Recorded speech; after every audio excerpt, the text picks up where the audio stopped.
नमस्कार मेरे प्यारे साथियों, मैं डीपी आज एक नई वीडियो के साथ आप लोगों के सामने हूँ। आज मैं बात करूँगा INS वर्षा प्रोजेक्ट वर्षा के विषय में।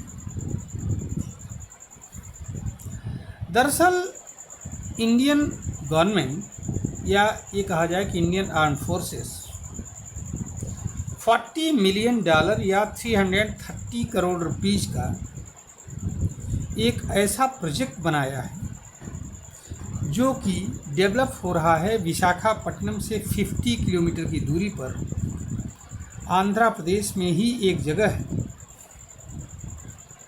रामबेलियार या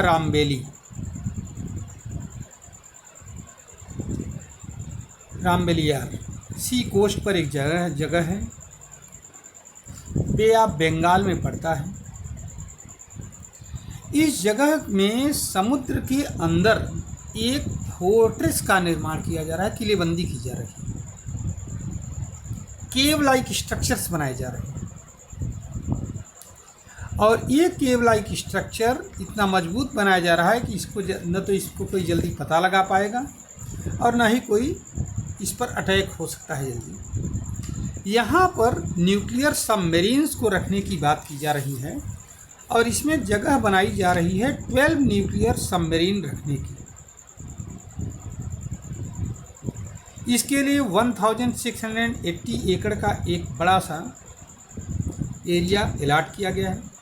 इसी के पास में ही 20 किलोमीटर दूर यहीं से अच्युतपुरम एक जगह है, वहाँ पर बार्क का सेंटर बनाया जा रहा है जो इसको सपोर्ट देगा, क्योंकि यहाँ न्यूक्लियर सबमरीन्स रखी जाएंगी 12 न्यूक्लियर सबमरीन। इसके लिए जगह बनाया जा रहा है। तो इसके लिए बार्क का होना, भाभा एटॉमिक रिसर्च सेंटर का होना यहाँ पर जरूरी है, जो कि इसको सपोर्ट देगा। अब सवाल ये पैदा होता है कि इतनी बड़ी ये जो 12 न्यूक्लियर सबमरीन सेंटर यहाँ बनाया जा रहा है, तो क्यों बनाया जा रहा है? दरअसल सबमरीन्स की सबसे बड़ी खासियत यही होती है कि उनको पकड़ पाना। न्यूक्लियर सबमरीन्स की बात स्पेशली अगर हम करें, जिनमें ईंधन की ज़रूरत, बार बार फ्यूल की ज़रूरत नहीं पड़ती है, एक बार इनको बना दिया गया तो लाइफ टाइम तक उसी फ्यूल से चलेंगे। इनमें साउंड भी बहुत कम होता है और ये ऐसी सबमरीन्स होती हैं जो लंबे समय तक समुद्र के अंदर रह सकती हैं। बिल्कुल इनको बार बार रिफ्यूलिंग की ज़रूरत नहीं पड़ती। तो एक बार जब ये सबमरीन समुद्र के अंदर पहुंच जाती हैं तो फिर इनको कोई टारगेट नहीं कर पाता है। लेकिन जब एक जगह ये खड़ी रहती हैं, स्टैंड बाई कंडीशन रहती हैं, तब इनको कोई भी डिस्ट्रॉय कर सकता है। तो उस स्टैंड बाई कंडीशन में कोई डिस्ट्रॉय ना कर पाए, इसके लिए ये व्यवस्था की जा रही है। समुद्र के अंदर ही एक किला बना दिया जा रहा है, फोर्ट टाइप का बनाया जा रहा है, जहाँ पर कि इनको रखा जा सकता है।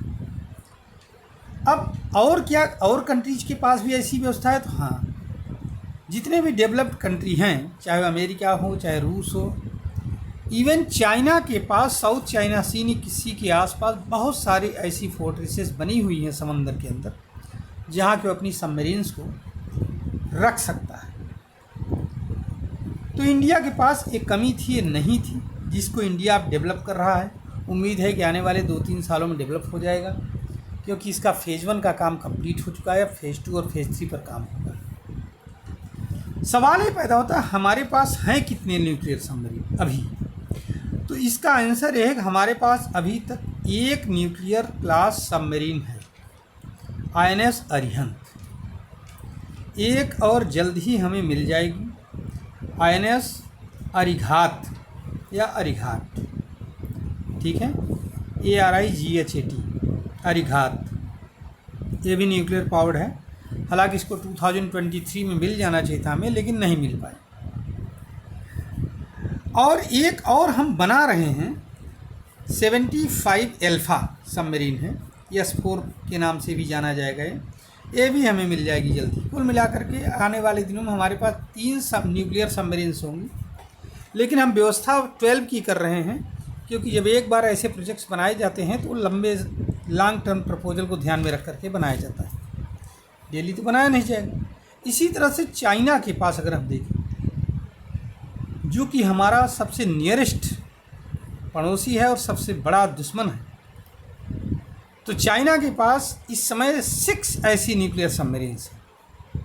अच्छा, चाइना की सबमरीन्स थोड़ी सी हैवी हैं, 11,000 टन की, हमारे पास जो है 6,000 टन की हैं। ठीक है, तो ये चाइना के पास ऑलरेडी 6 सबमरीन्स हैं, न्यूक्लियर सबमरीन्स हैं, जिनको रखने के लिए उसके पास ऑलरेडी पर्याप्त जगह है।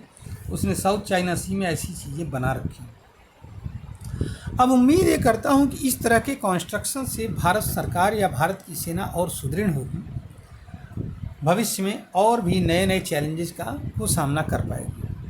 मैं अपना वीडियो यहीं पर समाप्त कर रहा हूँ। उम्मीद है कि आपको INS वर्षा के विषय में एक आइडिया लगा होगा, क्योंकि अभी भी इसके लिए इस पर ज़्यादा मैटर कहीं भी उपलब्ध नहीं है हमें, क्योंकि अभी ये फर्स्ट फेज है, कंप्लीट हुआ है ना इसका INS वर्षा का। तो इसलिए जितना उपलब्ध था मैंने बताने की कोशिश किया। बाकी आप लोग कमेंट में लिखिए। धन्यवाद, नमस्कार, जय हिंद, जय भारत, वंदे मातरम।